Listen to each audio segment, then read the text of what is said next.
यह कहानी है अज़ाज़ील की, वो जो कभी सबसे महान था मगर एक सजदे से इनकार ने उसकी तकदीर बदल दी और वही अज़ाज़ील बन गया शैतान। हजारों साल पहले की बात है। यह जमीन बिल्कुल वीरान थी, न इंसान, न शहर, न आबादियां, सिर्फ एक ही मखलूक यहाँ रहती थी, जिन्नात। जिन्नात के कबीले जमीन के कोने कोने में फैले हुए थे, लेकिन उनके बीच हमेशा लड़ाइयां, झगड़े, फसाद और खून खराबा चलता रहता था। पूरी जमीन एक मैदान ए जंग बन चुकी थी। जब यह मंजर अल्लाह के इल्म में आया तो अल्लाह ने फैसला किया कि जमीन को इस फसाद से पाक किया जाए। अल्लाह ने अपने फरिश्तों को हुक्म दिया, जमीन पर जाओ और इन बागी जिन्नों को मारकर जमीन को पाक करो। फरिश्ते लश्करों की सूरत में उतरे। वो नूरानी लश्कर थे जो अल्लाह के हुक्म पर अमल करते थे। जब वो जमीन पर आए तो जंग का आगाजा हुआ। फरिश्तों ने जिन्नात पर हमला कर दिया। जिन्नात ने भी मुकाबला किया, लेकिन वो अल्लाह के लश्कर के सामने कुछ भी न कर सके। फरिश्तों ने जहां तक फसाद करने वाले जिन्न थे सबको हलाक कर दिया। जो जिन्न बच गए वो पहाड़ों, गुफाओं और समुंदरों के नीचे छिप गए। कुछ रेगिस्तान के नीचे चले गए, कुछ गहरी घाटियों में पनाह लेने लगे। जमीन फिर से सुकून वाली जगह बन गई। लेकिन अब भी कुछ जिन्न जिंदा थे, मगर वो खौफजदा थे और छिप गए। लेकिन इन्हीं जिन्नों में एक जिन्न ऐसा था जो बाकी सबसे अलग था। उसका नाम था अज़ाज़ील। अज़ाज़ील एक निहायत इबादत गुजार और अल्लाह का नेक जिन्न था। जब बाकी जिन्न फसाद और गुनाह कर रहे थे, अज़ाज़ील खामोशी से इबादत में मशगूल रहता। दिन रात अल्लाह की हम्द करता, रुकू और सजदे में जिंदगी गुजारता। उसकी इबादत और तकवा इतनी महान थी कि फरिश्ते भी उससे मुतासिर हुए। जब फरिश्ते जमीन पर आए और जंग हुई, अज़ाज़ील ने उनका साथ दिया। उसने फसाद करने वाले जिन्नों से खुद को दूर रखा और फरिश्तों की मदद की। जंग के बाद फरिश्ते उसे अपने साथ आसमान पर ले गए। अज़ाज़ील का मुकाम बढ़ता गया। वो इबादत में आगे बढ़ता रहा, इल्म में आगे बढ़ता रहा। धीरे धीरे उसकी तकवा की मिसाल दी जाने लगी। फरिश्ते उसे इज्जत देते, उसका जिक्र करते। अज़ाज़ील के अंदर भी खुशी थी कि अल्लाह ने मुझे इज्जत दी है, मगर अज़ाज़ील के दिल में एक खामोश ख्वाहिश जग गई, काश जमीन की खिलाफत मुझे मिल जाए। उसके दिल में यह अरमान था कि अल्लाह मुझे वो दर्जा दे जो किसी और को न मिले। वो खुद को इस लायक समझने लगा कि दुनिया का हुक्मरान वही बने। वक्त गुजरता गया।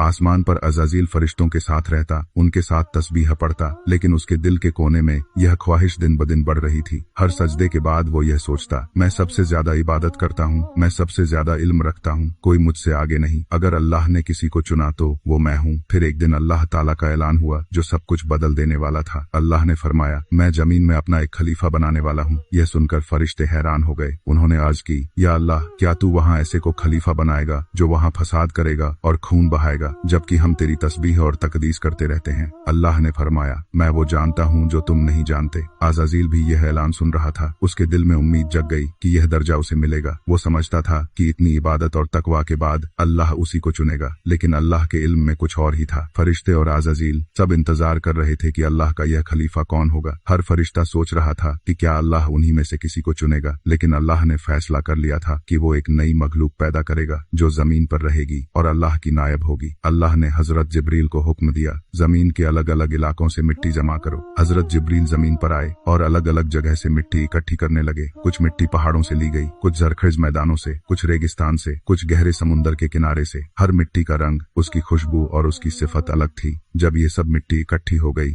तो अल्लाह ने उसे पानी से मिलाया, फिर गूंद कर एक सूरत बनाई। यह सूरत वो थी जो पहले कभी नहीं बनी थी, इंसान। जब वो मिट्टी का जिस्म तैयार हो गया तो अल्लाह ने उसे कुछ वक्त के लिए छोड़ दिया। वो मिट्टी का पुतला सूखने लगा, फिर सूखकर मिट्टी की खुशबू देने लगा। फरिश्ते उसे देखते और हैरान होते। अज़ाज़ील भी उसे घूरता रहता। वो उस पुतले के चारों तरफ घूमता और सोचता, ये क्या है, इसका मकाम क्या होगा, क्या अल्लाह इसे हमसे ज्यादा इज्जत देगा। वक्त गुजरा और फिर अल्लाह ताला ने उस मिट्टी के पुतले में रूह फूंकी। जैसे ही रूह अंदर गई वो जिंदा हो गया। उसने पहले अपनी आंखें खोली, फिर हाथ पैर हिलाए, फिर खड़ा हो गया। अल्लाह ने उसका नाम रखा आदम। फरिश्ते हैरान रह गए। उन्होंने ऐसा मखलूक पहली बार देखा था। फिर अल्लाह ने हजरत आदम को इल्म दिया, ऐसा इल्म जो किसी और के पास नहीं था। अल्लाह ने उन्हें तमाम चीजों के नाम सिखा दिए। यह इल्म फरिश्तों के पास भी नहीं था। फिर अल्लाह ने फरिश्तों से फरमाया, तुम मुझे इन चीजों के नाम बताओ अगर तुम सच्चे हो। फरिश्तों ने अर्ज की, या अल्लाह, हमें इतना ही इल्म है जितना तूने दिया, हमें कुछ मालूम नहीं सिवाय उसके जो तूने सिखाया। फिर अल्लाह ने हजरत आदम से फरमाया, आदम, इन चीजों के नाम बताओ। हजरत आदम ने तमाम चीजों के नाम सही सही बता दिए। अब फरिश्तों पर साफ हो गया कि आदम का मकाम उनसे ज्यादा है। अल्लाह ने फरमाया, मैंने तुमसे नहीं कहा था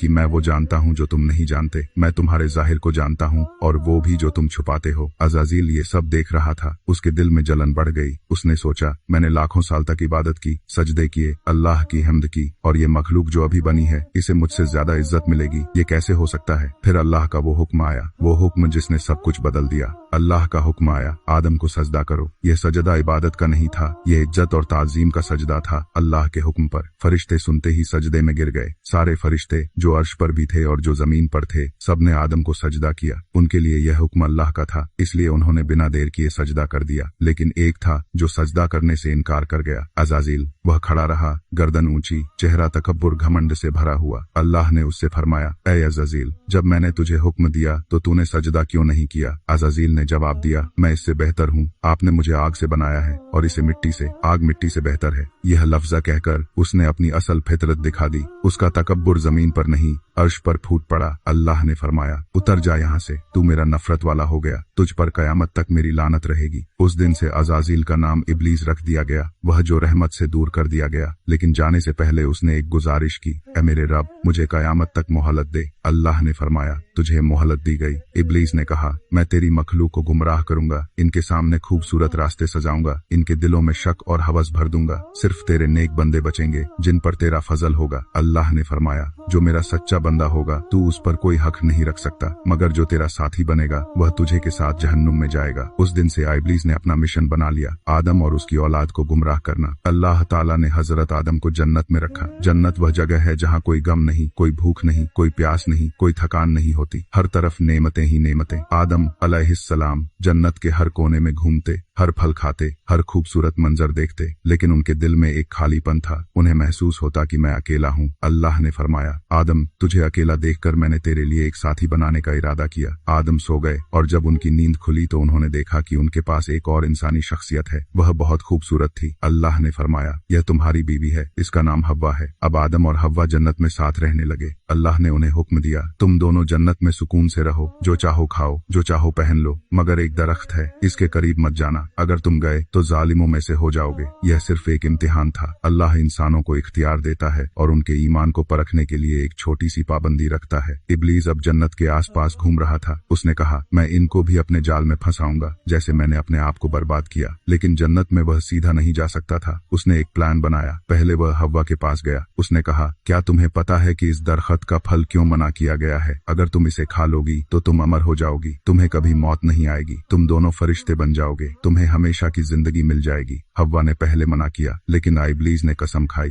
मैं तुम्हारा भला चाहता हूँ, मैं तुम्हें सच कह रहा हूँ। फिर उसने यह गुमान भी दिलाया कि अगर तुमने नहीं खाया तो शायद तुम्हें जन्नत से निकाल दिया जाएगा। हव्वा ने फिर आदम को समझाया। आदम ने भी पहले मना किया, लेकिन दोनों ने आखिरकार उस दरख्त का फल खा लिया। जैसे ही खाया, दोनों का लिबास गिर गया। दोनों ने अपने जिस्म को जन्नत के पत्तों से ढकना शुरू कर दिया। तभी अल्लाह का हुक्म आया, क्या मैंने तुम्हें मना नहीं किया था? क्या मैंने नहीं कहा था कि इब्लीस तुम्हारा दुश्मन है? आदम और हव्वा का दिल टूट गया। दोनों रो दिए। दोनों ने इल्तिजा की, ऐ हमारे रब, हमने अपने आप पर जुर्म किया, अगर तूने हमें माफ न किया तो हम नुकसान उठाने वालों में से होंगे। अल्लाह ने उनकी तौबा कबूल की, लेकिन हुक्म दिया, अब तुम जमीन पर जाओ, वहाँ तुम और तुम्हारी औलाद रहेंगे, वहाँ तुम्हें मेहनत करनी पड़ेगी, तुम पर भूख और प्यास आएगी, तुम पर मौत आएगी, और तुम मुझे याद करते रहोगे। मैं अपने हिदायत के पैगंबर भेजूंगा, जो उनकी बात मानेगा वह फलाह पाएगा, जो मना करेगा वह बर्बाद होगा। आदम और हव्वा अब जन्नत से निकलकर जमीन पर भेजे गए। जमीन का मंजर जन्नत से बिल्कुल मुख्तलिफ था। यहाँ गर्मी थी, ठंड थी, भूख थी, प्यास थी। उन्हें कपड़ों के लिए जानवरों की खाल इस्तेमाल करनी पड़ती थी, खाने के लिए खेती करनी पड़ती थी। उन्हें पहली बार मेहनत का मतलब समझना पड़ा। आदम अलैहिस्सलाम जमीन पर सबसे पहले नबी बनाए गए। अल्लाह ने उनको हिदायत दी, उनको जिंदगी के तरीके सिखाए, खेती का तरीका, कपड़े बनाने का तरीका, घर बनाने का तरीका। आदम और हव्वा की औलाद बढ़ने लगी। उनके घर में बच्चे पैदा हुए। उनमें से 2 बेटे मशहूर हुए।